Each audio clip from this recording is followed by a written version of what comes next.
Bismillahirrahmanirrahim. We deal with 2D elasticity today.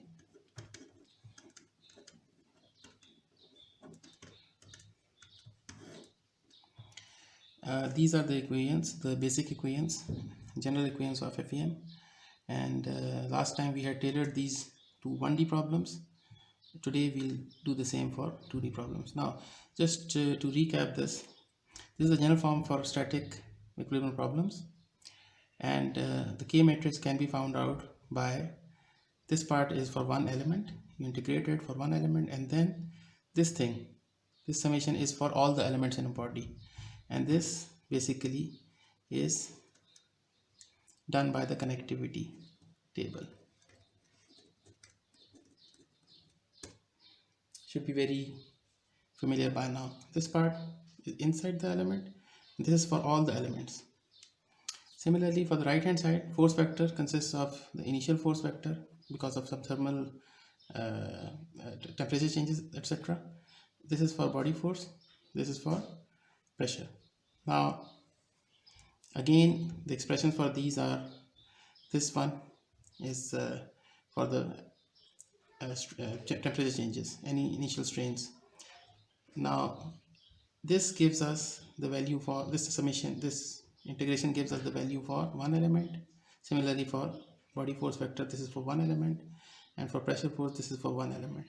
But since the body is made up of more than one elements, E elements in this case, then this whole thing for one element needs to be summed up over the whole body, and again it is done by the connectivity table. And at the right at the end, we just include the concentrated force vector for the whole body. So this is I think this is very familiar to you by now. Now, because we have the same things like we discussed last time, there's a B matrix, there are N matrices, there's a D matrix, although these will take different shapes now, but none of these quantities is actually new for you. So let's start with the N matrix. Let's recall that the general expression for U displacement is, these are the nodal values, this is the general expression for the displacement vector. So in this case, for 2D case, this is because every point inside because we are dealing with simplex elements as of now, every node, there are 3 nodes in a 2D problem, and if the coordinate axis are these, then this is ui, this is vi, this is uj, this is vj, uk, vk. Every element has 6 degrees of freedom, and any point inside will have 2 degrees of freedom. This is u and v. This is a variable, this point can be anywhere, so we are talking about this thing. So if I write the N matrix for this is very familiar for you. Please look up the relevant places in your notes. There's nothing new here for you. And the nodal displacements are ui, vi, uj, vj, uk, vk. Now, as for the values of ni, nj, and k, we also know the expression for that. It's a simple expression, generalized expression for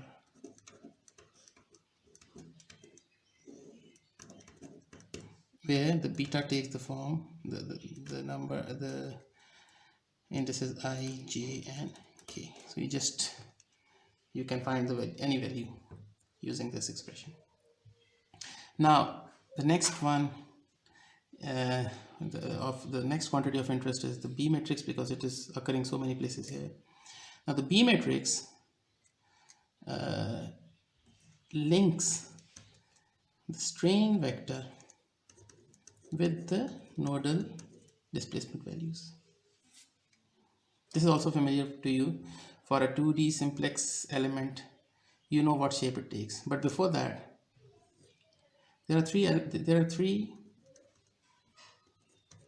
components of strain for a 2D. We're talking about in-plane strain. Obviously, there can be an out-of-plane strain. We'll talk about it later. And on the right-hand side here, we have the same ui, vi, uj, vj, uk, vk, because these are the same, total values are the same. But now, because these are 6 and this is 3, we know the size of the P matrix. It needs to be 3 rows and 6 columns. And if you recall your previous lectures, or if you recall the definitions, epsilon xx is, what is this? This is, and this one is,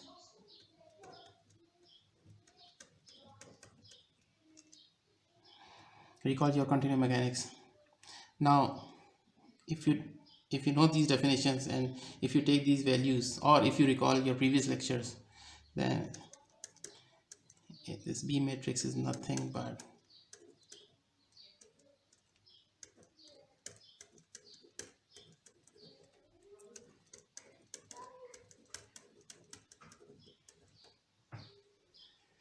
this is the B matrix.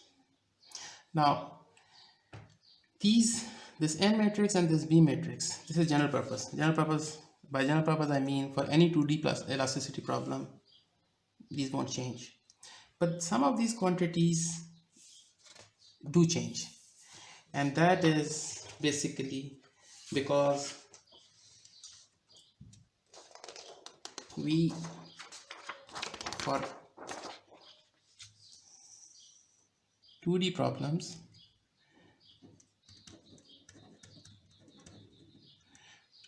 can be categorized into basically two types. The first one, actually there are three types, but for the moment we are talking about two. There's also something called an axisymmetric problem, but that is actually a 3D problem converted to a 2D problem. But if we talk about 2D problems to start with, they are only of two types: the plane stress problems and the plane strain problems. Now, some of these values, some of these expressions, d for example, epsilon naught, these take different forms for the different types, for these two different types. So because we are preparing everything here to be used to tailor these for our problems, so it's a good idea to recall those expressions.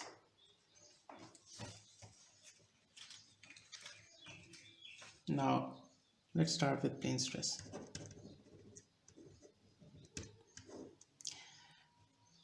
Just like we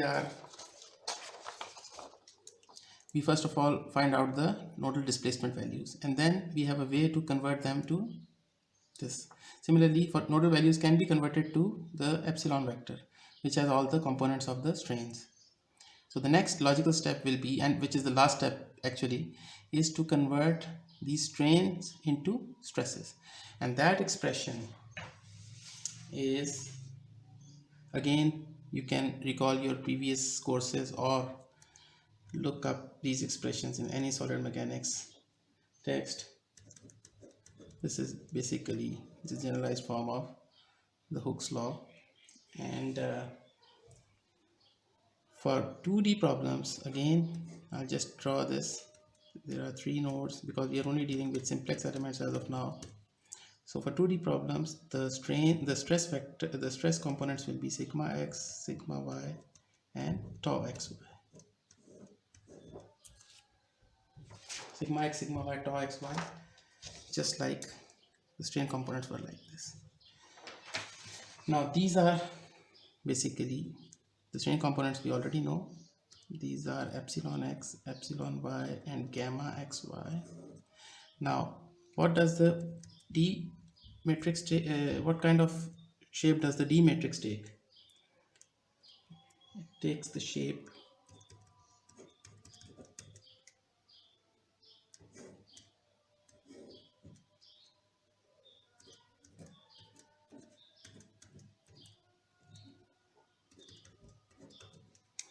this is the shape of the D matrix for plane stress problems. Now, in plane, for any point inside this, or for any point in the body, the in plane components of stress are just three because we are talking about plane stress situation. But in plane stress, the out of plane stress will be zero, and that is the definition of plane stress. Basically, the only stresses that occur are in the plane, hence the plane stress. But the only components of stress that occur inside this element or in the whole body are the in-plane components, sigma x, sigma y, tau xy. In other words, the stress is outside the plane. For example, sigma z, that is zero. This is the definition of plane stress. Similarly, the in-plane strains are these three values, but for plane stress, the out-of-plane strain can be there, and sometimes it is important for us to find that strain. That can easily be found out once you have figured out these quantities. Then if you write the third equation of the generalized Hooke's law, which includes the temperature effects also, it is again, this is simply nothing but a recap of your mechanics of materials.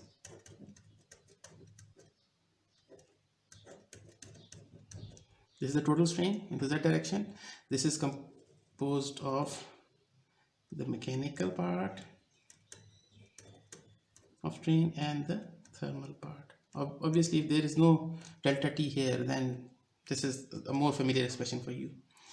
But the total strain consists of both these parts. Now, for plane stress, sigma z is equal to 0. If we take this equal to 0, then what we are left with is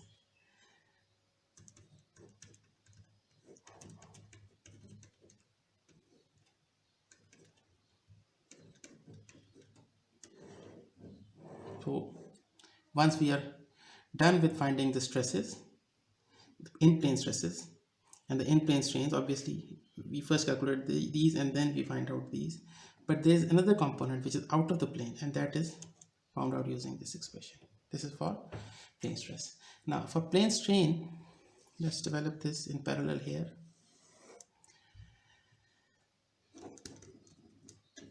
Plane strain, the definition of plane strain is contrary to plane stress. Here, the out of plane strain, the epsilon z, that is going to be 0.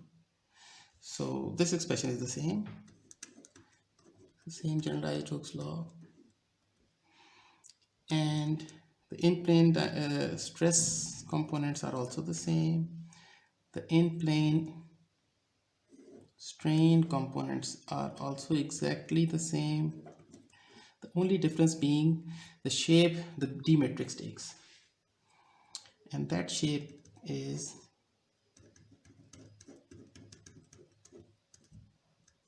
again, please review your solid mechanics.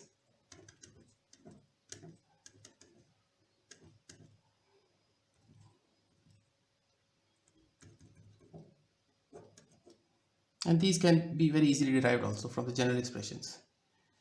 Now, in this case, again, the root will be, first we'll find out the displacements, then we'll find out using the B matrix, we'll find out the epsilons, and then we will find out the stresses, and finally, if there is need to find out the out of plane stress, in this case, the out of plane strain is equal to 0 because it's plane strain.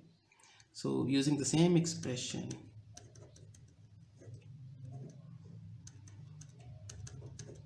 this is exactly the same expression I'm using, but here now this is 0. If this becomes 0, then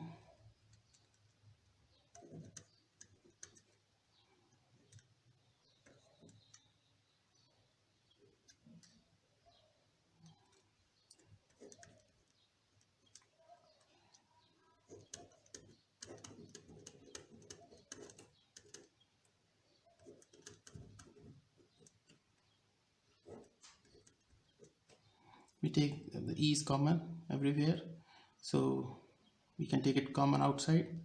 It goes to the other side, it multiplies by 0, it disappears, and this comes out to be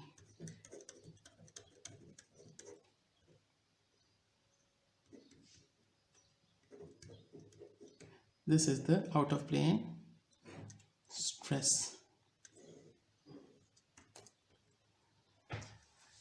So we have just reviewed the D matrix forms for plane stress and plane strain. Similarly, if we take a look back at these quantities, this one, the initial strain force component, the force vector, also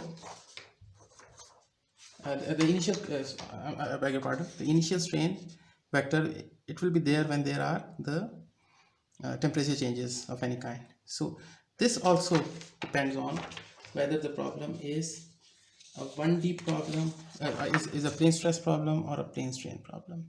Now we are talking about the epsilon naught vector. This is the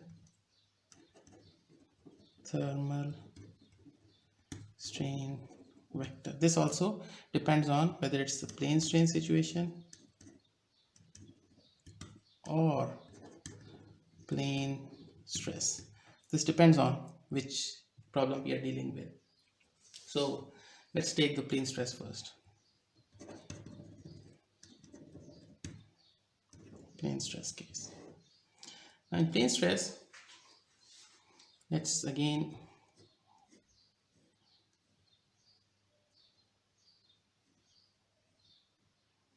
have just a sample object, and these are our coordinates.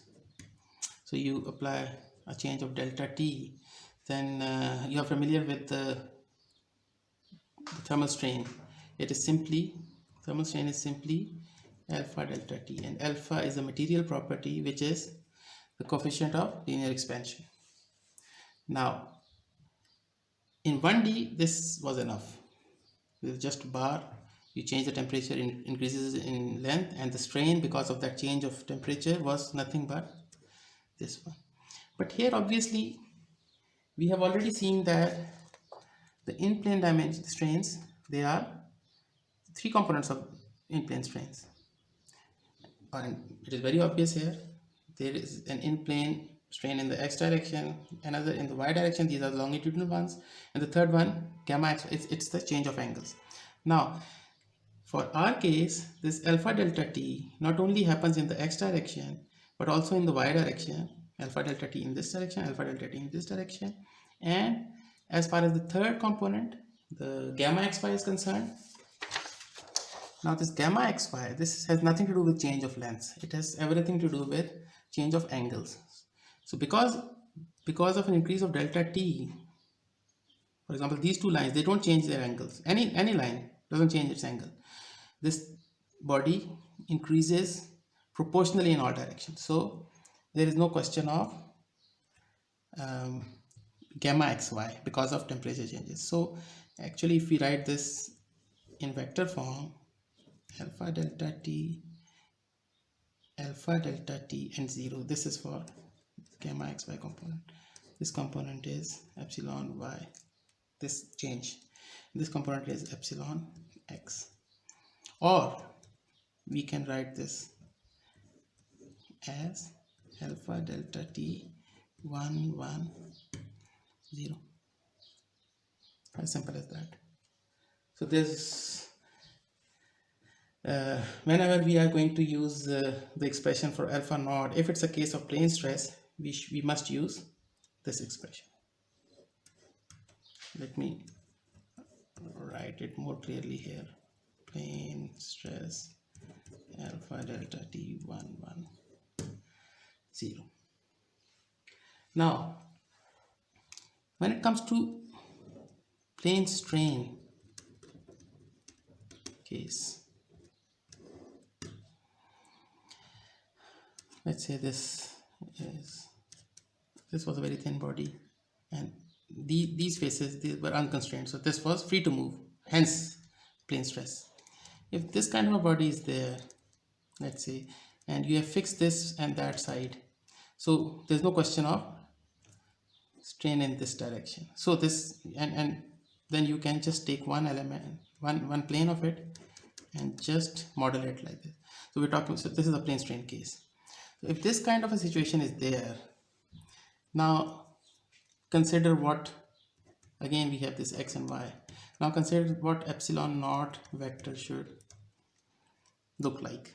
Obviously, because of delta t change, there's a strain in this x direction, alpha delta t. There's a strain in the y direction, alpha delta t. There's no changes of angles, so this one is. But now there's a difference between this case and this case. In this case, the z direction strain because of temperature, epsilon z naught, because of temperature change, that also was alpha delta t in this case, and there was no stopping it because this was unconstrained. So this body was free to move, it's free to increase in length in x, y, and z direction. Here it is free to move in x direction, hence alpha delta t. It is free to move in y direction, alpha delta t. But the body also experiences an excitation delta t, and it tends to increase in length in this side, on this side, z direction. But as we have already said, this is a plane strain case. There is no possibility of motion in the z direction, so it has to be there. So in other words, you can also think of it like if it increased in length because of this delta t, but because these constraints are there, that it is as if forces pushed it back to its original dimension. So when that pushback occurs, then obviously in the x and y direction the strain acts. And how does the strain acts on the planes at 90 degrees? By Poisson ratio. So these two values were for x and y direction directly, but in the z direction there was also alpha delta t, but nobody allowed the z elongation, so in effect it was pushed back to its original size. So it, in fact, the alpha delta t was the strain that was caused with a negative sign in the z direction, and if it's something is reduced in size in this direction, then it increases in these two directions. And the, by what proportion does it increase? It uses this mu. So actually, because of z direction, a component was added in x direction and a component was added in y direction, and this has again nothing to do with the shear strain. And if I can write it, if we take 1 plus, we can just write it like this: 1 plus mu alpha delta t 1 1 0, or I'll just write again plane strain case is 1 plus nu alpha delta t 1 1 0. So this is the expression, that these are the expressions that we must use for the initial strain vector, depending on whether we have plane stress or plane strain in our question. So with this, we are in a position now to, now none of these quantities is a mystery to us. Now we have everything prepared here. So one by one, just like for the 1D case, we are going to tailor these to 2D case, and there'll be two, again there'll be 2D plane stress and 2D plane strain case. So let's start with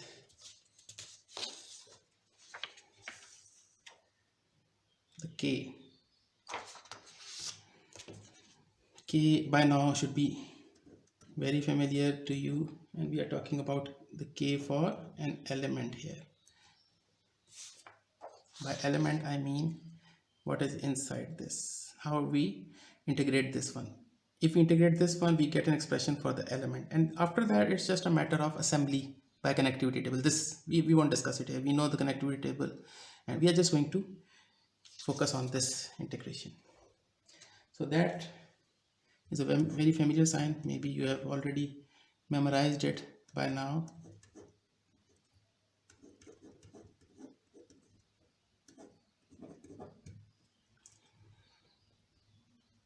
Now this is just to remind you, this is our element, and obviously it will have some sort of thickness also, some thickness t, constant thickness t.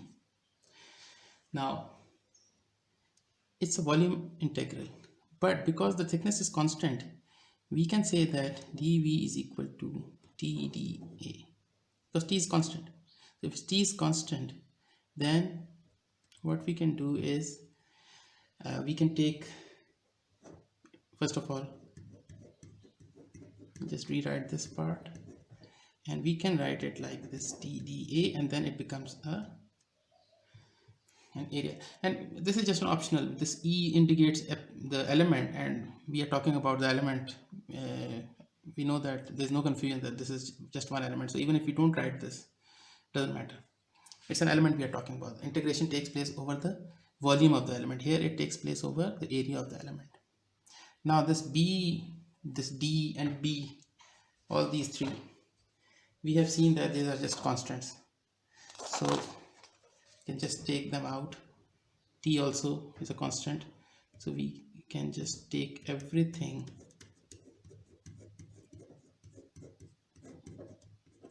out.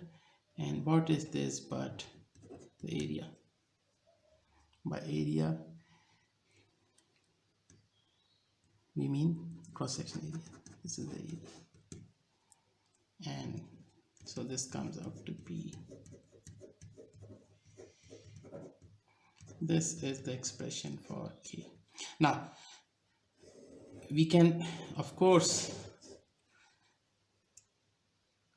expand these, put in the values of b and then d, and but recall that we have two kinds of d's here, so it's more profitable to just leave it like this, and depending on the case, whatever the question is, if it's a plane stress, then put in the value of d for plane stress, otherwise put in the value for d as for the plane strain case. These don't change, nothing else changes, but because there's just too much work here, so instead of deriving complete expressions for both cases, we just leave it here. This is normal practice. Now let's take the second expression, and that expression is for the force vector because of the initial strains. That is again a very familiar thing for you by now, at least it should be, and that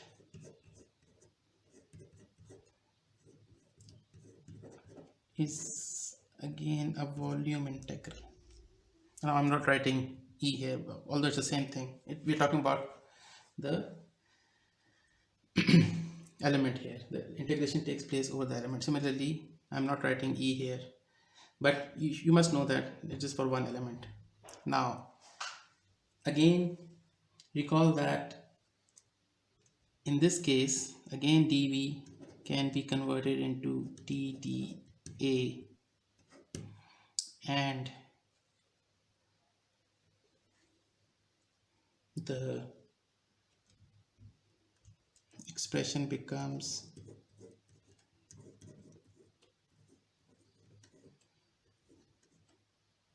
just similar to this, because this becomes an area integral, and then this becomes dA. We have taken the integration, we have got rid of this integral sign, because the integral of this, actually this is A, so we just put in here. But now we face that problem again. Here we have this D and we have this, both of these are functions of whether it's a plane stress problem or a plane strain problem.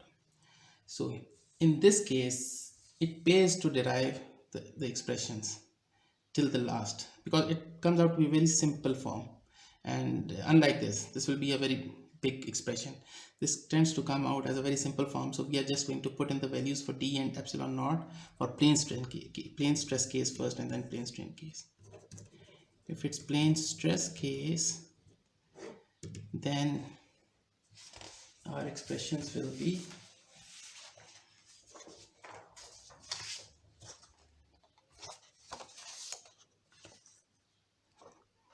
this for d and this one for epsilon naught. So let's see what kind of shape it takes. Let's do it here.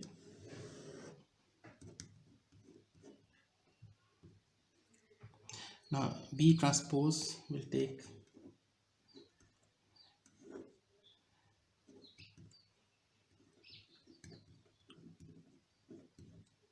0 ci 0 cj 0 ck ci bi cj bj ck bk. This is for this one. Now d takes the form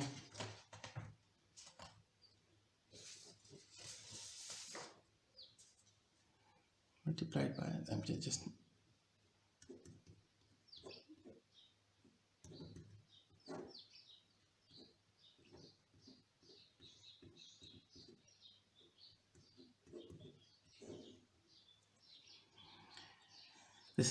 this epsilon naught, I'm just takes the form alpha delta t 1 1 0 and then ta come as they are. So this is the situation. Now it's very simple to simplify, to just write the first step. E alpha, I'll just combine the constants first.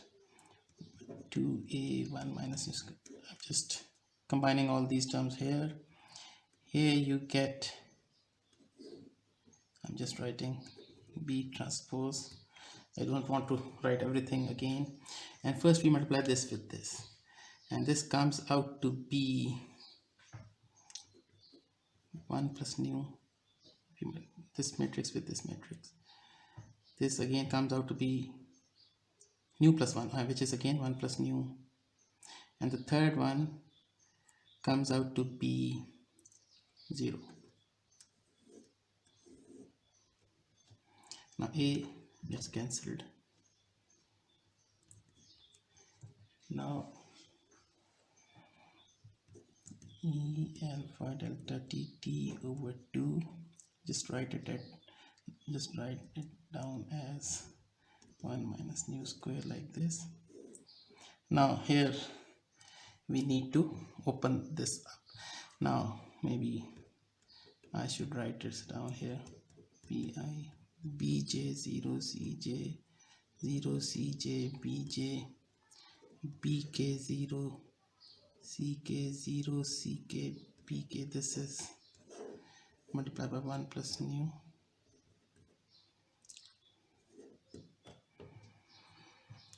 and 0.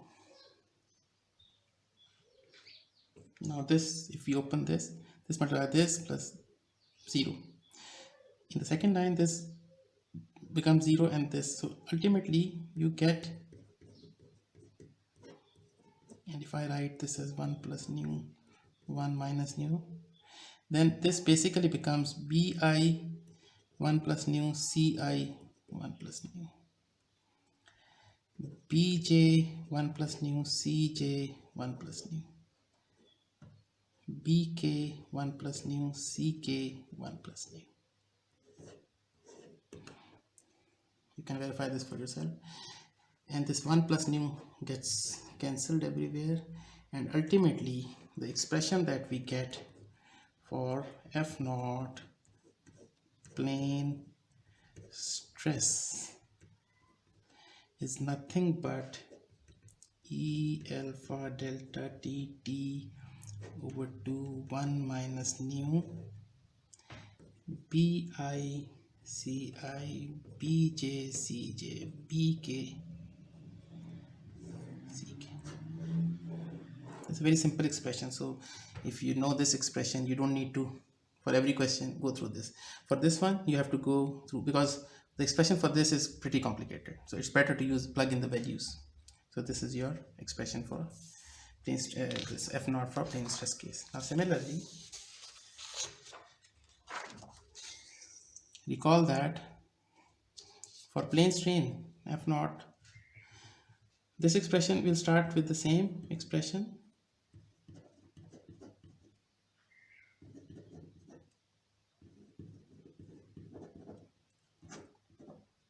This is the general expression, but again, considering that dv can be written as tdA and this can be taken as area integral, then it comes out to be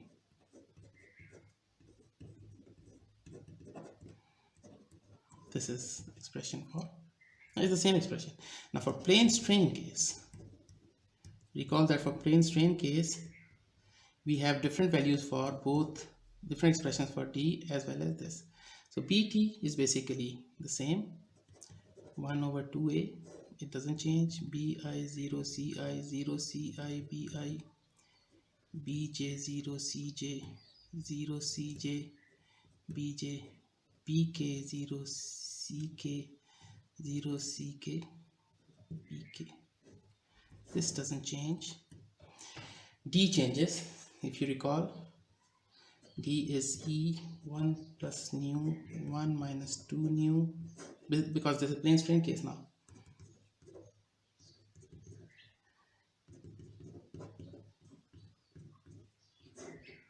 And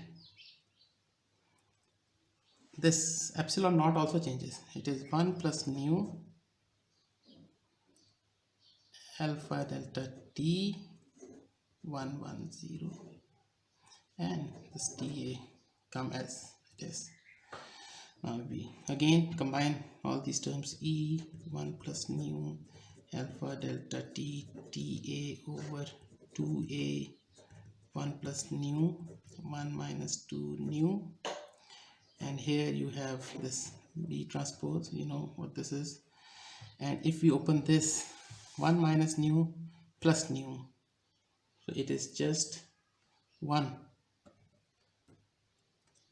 this 1 plus nu. I'm basically multiplying these, 1 minus nu plus nu, nu plus 1 minus nu, and here it is 0, and this basically minus and plus, they get cancelled. This is actually, this is nothing but 1 1 0. Now if you recall that this is bi ci 0 ci, so the first one you have just bi multiplied by this, the 0 multiplied by this, third one is 0, so this doesn't matter. So actually if you open this up and if I simplify this, then e alpha delta t t go to 1 minus 2 nu this time, slightly different expression. And if you open this, multiply the 110, then this is nothing but bi ci bj cj bk ck. This is f naught for plane strain. This is the expression that we must use whenever we have plane strain situation. So slowly and steadily we are moving towards the end of this development, because recall that now the next, we have done, we've taken care of this, we have taken care of this. Now we have these two, body force and the pressure force, the distributed surface force part left. So let's take them one by one.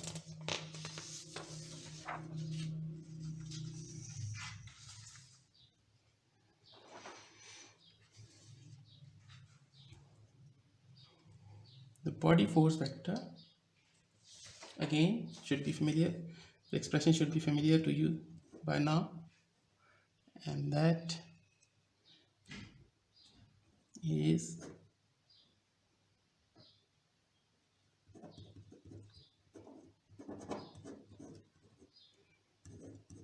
general expression is this one. This is the general expression. Now when it comes to 2D, obviously the first thing to note is that there's no concept of z here. We are talking about an element like this. Obviously it's the body and one part of the element, one element is this. So either the force is in the x direction, the body force, or the y direction, or a combination, x and y. The moment z component of body force comes, then it's not a 2D problem to start with. So first of all, if we simplify this,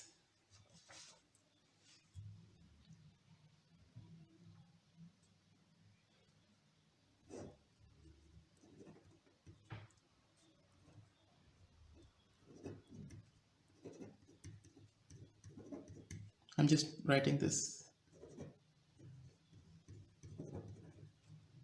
This is the transpose. And here we just have, for 2D problem here, just this. And similarly, this will have a thickness, constant thickness, and there will be a certain cross-sectional area. So we can write as TDA, T goes out of the integral, and we can write actually TDA, and then this becomes an area integral. Now obviously we can now open this expression, Nix, Niy, Njx, Njy, Nkx, Nky. This is the area integral.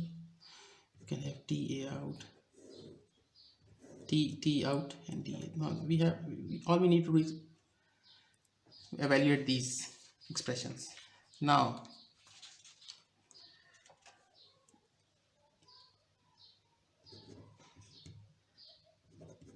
this expression is very easy to integrate. Recall your factorial formulas. This expression is basically, it only means L1 power 1 dA area integral. And what was the factorial formula for this? Because there's L2 and there's L3, which are 0, basically 0 power. So just 1 factorial, 0 factorial, 0 factorial over 1 plus 0 plus 0 plus 2 factorial into 2a. This is just the formula. I'm just the application of the formula, and which turns out to be 1 over 3 into 2 into 2a is equal to 1 over, or a over 3. This is nothing but a over 3. Now x is just a constant here, so it has nothing to do with it. X will come obviously. So this basically NIDA, this integral is simply a over 3. And if you look at the other expressions, they should all, using the same formula, they should all again come out to be equal to a over 3. So actually all these values come out to be a over 3 multiplied by the respective x or y. So we can, a comes out because it's common in everywhere, and t over 3, a t over 3, and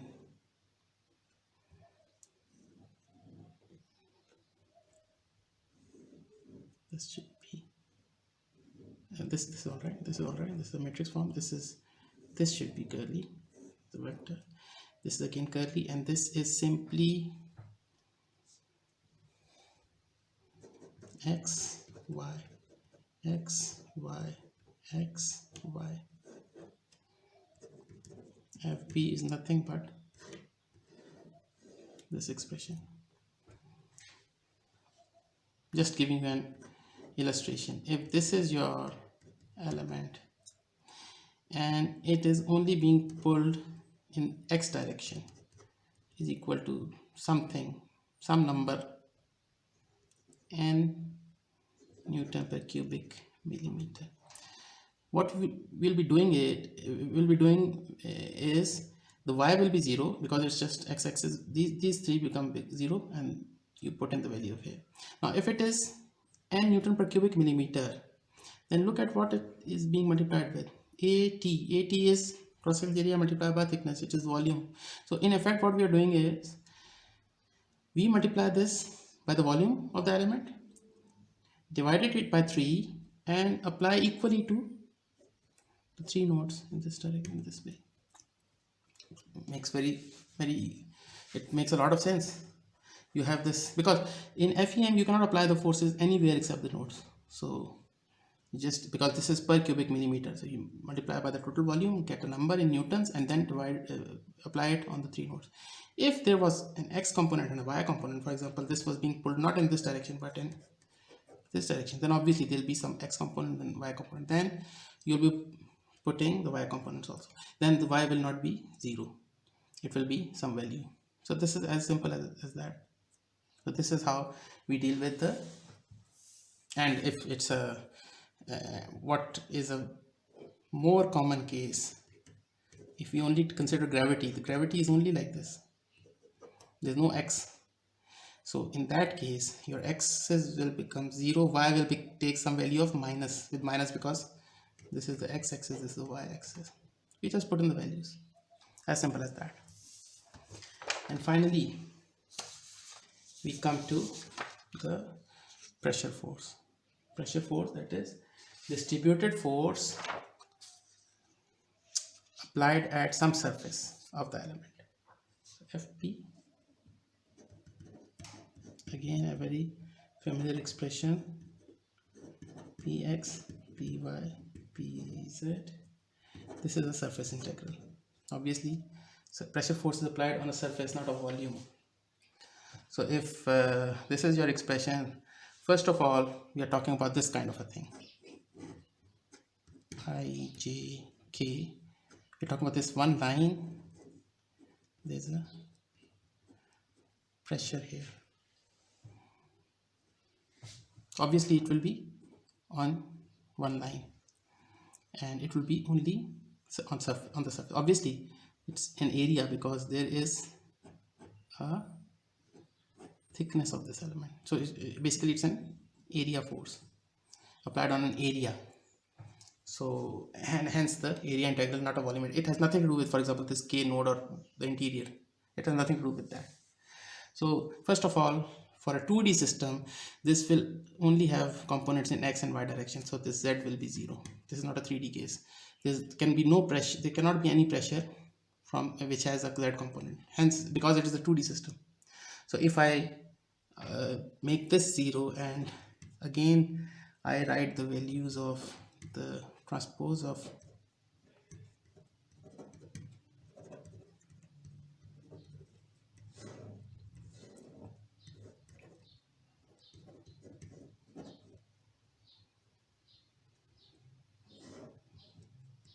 this, is what we get. Now here these values should be 0. Unlike the body force, these values should be 0. Why? Because these are basically I nodes, J, this K. This pressure has nothing to do with this K node we just discussed. So it has nothing to do with this. The surface integral will be taken between I and J. K is irrelevant here. So these is an important point. This is 0. So if I open it, then I again, and for this I will just, when I make these 0, in general expression they were there, because in some case maybe it's between K and J, in another case it will be between I and K. So you need to have all these expressions, but depending on the situation you'll make 4 of them 0, depending on the situation. So to convey that we are talking about the IJ side here, we write IJ here, just to make sure that we are talking about a certain area between two nodes. We are not talking about the third node at all. So if I njpx njpy, and here very important, this should be 0.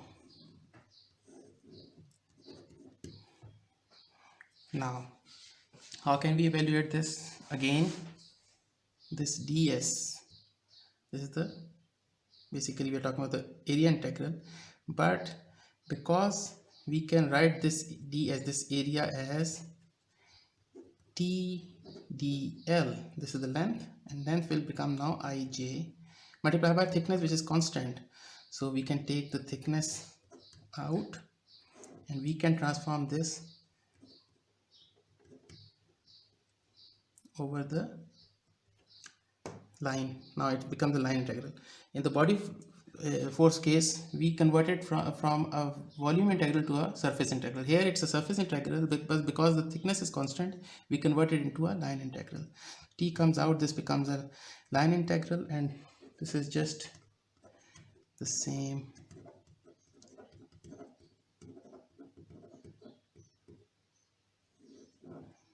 And here it is TL, talking about this integral. Now line integral, again we have factorial formula for this, and this is basically px is a constant, so there's nothing to worry about. In fact, this is this type of an integral, and the formula for this one is, this is basically L1 power 1, and L2 should be here, but it's power 0, so it doesn't matter. And it is basically, it comes out to be 1 factorial 0 factorial 1 plus 0 plus 1 factorial into this length, whatever this length is. In our case, this length is ij. This length is length ij. It can be a different length also. So, and all four of them will basically come out to be the same. They'll evaluate to the same value, with obviously px and py will be different. So if I can rewrite it again, then fp comes out to be t l ij, and yes, we have to obviously open this up, 1 over 2, this 2, and this is L, it is L over 2 basically. So Lij over 2, and the rest is simple, px py px py 0 0. This is important. This is the expression for. Now let's see what it means. If there's a force which is only in the x direction, this x direction, this is y direction, only px only, what this says is this force will be in something Newton per square millimeter. What this expression says is, you multiply this intensity by the thickness multiplied by the length, which is basically nothing but this area. So this becomes force in newtons, and then you apply equally. When you apply equally to, you break it into two, make it into two, apply half of it on this node and another half of it on this node. That's it. Obviously, if this has components px and py, in this case py's will be 0, but if it has a component py also, then obviously you will have filled, all these four places will be filled. But what you get is, whatever this force intensity, that is force per unit area, you multiply it by the area on which it is acting, you get force in newtons, and then you divide it into 2 and then apply to the two nodes. In this case it will be TL ij over 2 here into px, this px, and in this case px TL ij over 2 here. Compare this with the body force. In that case you multiply it with the volume again to get it in newtons, and then divide by 3. You made 3 portions of it, obviously, because 3 nodes are involved. Body force acts on all 3 nodes equally. It acts on the whole body, but when you mimic its action, then you apply it on all 3 nodes equally. Here there are just 2 nodes. This k node has nothing to do with this, so you just apply it on 2 nodes and you get the cumulative effect. Multiply by area, you get the force, and then you apply half here and half here. That is all. So we'll just we have just derived all the expressions for 2D case, and in the next class we are going to get some to apply these equations to some practical problem. Thank you.